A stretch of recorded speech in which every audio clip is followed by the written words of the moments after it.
You are watching Psychic Witch Talk, hosted by Christine Rossi and Diana Rachel.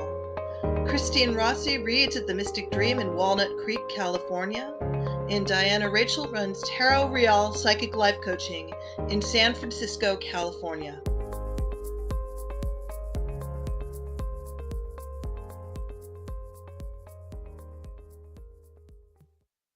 Okay, I'm going to do this one because I don't know how long we're going to go, so I'm going to go ahead and do this one.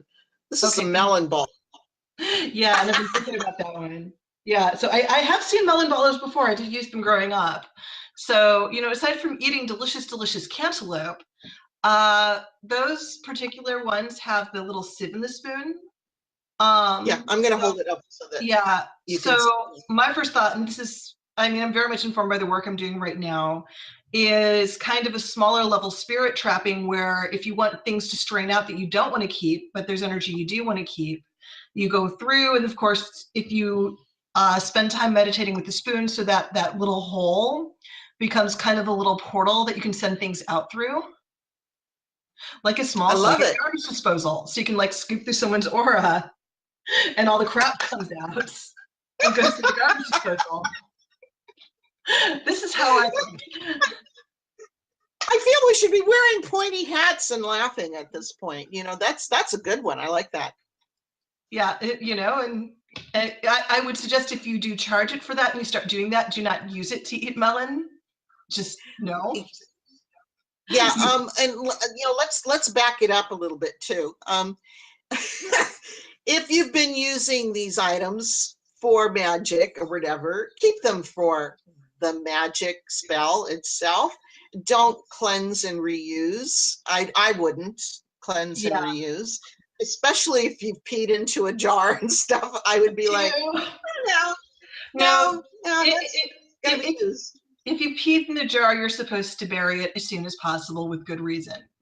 Partly so you're not tempted to cleanse and reuse. I'm just saying, because you don't know what people are going to do. It's just like, okay, I did that, and I'm going to pour it out and throw it in the dishwasher. And it's like, oh, no. No. Somewhere out there is someone who has done this. And I would make fun of you, but I am also frequently that stupid. Oh my God. Yeah, anything, I'm going to put the little note disclaimer. Anything that's used in magic should remain just for magic. So, you know, I may have used a pin for scribing or something, then it doesn't go into back into my sewing kit. It now goes into my magical tool area to be used for scribing other candles, perhaps, if I wanted to. I don't need to throw it out or bury it just because I used it on a spell. But I'm certainly not going to use it for the mundane anymore because now I've had it charged. And you want to make sure you know where your energy goes as much as possible.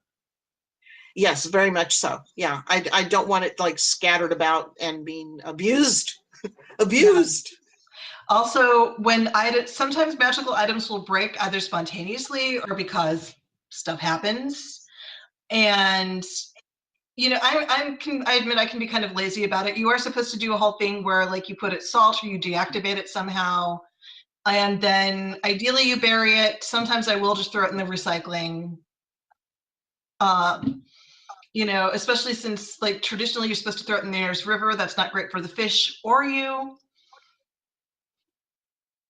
So, but it can get kind of complicated. One of the things like the ammonia powder we mentioned earlier, the baker's ammonia, sometimes if I'm really not sure and I've been using something especially strong or kind of that has energy that's been used for dealing with energies that aren't healthy, I will use the baker's ammonia because it will deactivate a magical object completely. Oh, that's good to know. That's really good to know. I usually use Florida water. For the, you know, and sage. I have been in a pinch. I've used vinegar. Yeah, vinegar's a good one too.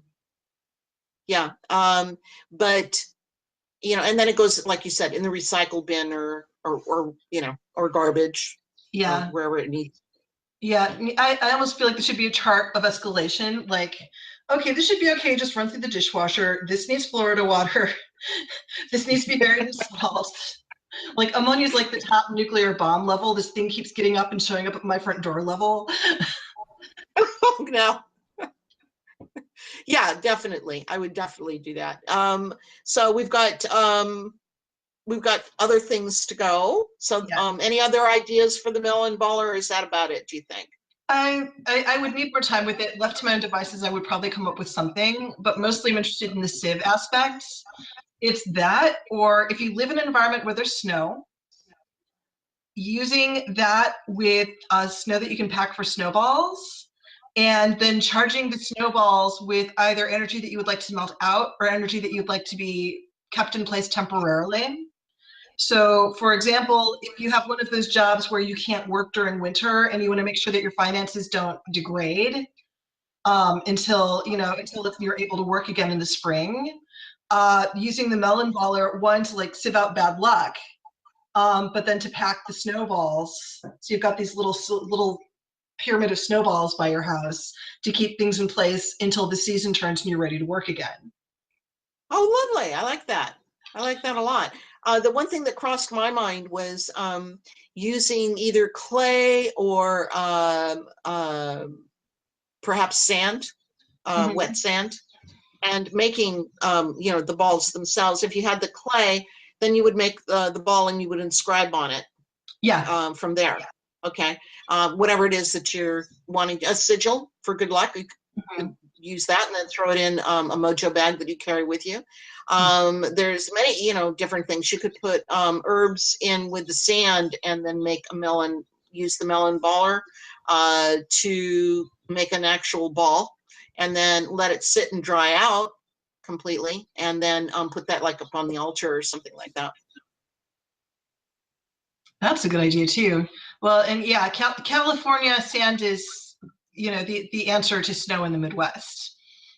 Yes. So Eventually it's going to go and fall apart, But yeah. if you had the right bonding agent with it, I think you could probably keep it if you wanted to. If you wanted to make it a more permanent object, you could probably add glue to the sand a little bit, and then go ahead and make it up and then set it on wax paper.